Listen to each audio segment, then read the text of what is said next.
मल्हारगड येथील रहिवासी आणि 12वीचा हुशार विद्यार्थी सोहन वयवर्ष 18 हा 29 ऑगस्ट 2025 रोजी बसमधून प्रवास करत असताना ही घटना घडली।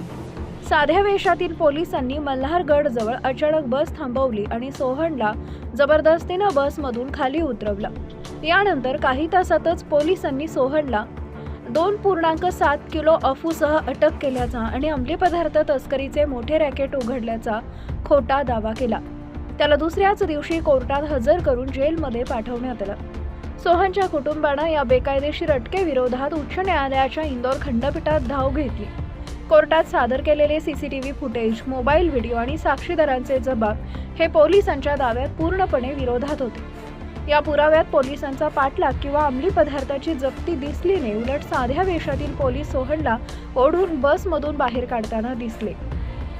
सोहन आधीच पोलिसांच्या बेकायदेशीर ताब्यात असताना त्याच्यावर गुन्हा दाखल करण्यात आला, असं ज्येष्ठ वकील हिमांशु ठाकूर यांनी कोर्टात स्पष्ट केलं।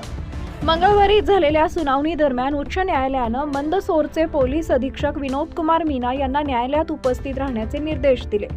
SP मीना यांनी कोर्टासमोर हे मान्य केलं की सोहनला खरंच मल्हारगड पोलीस अधिकाऱ्यांनी बसमधून उचललं होतं आणि हे संपूर्ण प्रकरण बनावट होतं। FIR मधील अटकेची वेळ आणि ठिकाण सीसीटीव्ही फुटेज व्हिडिओशी जुळत नाही।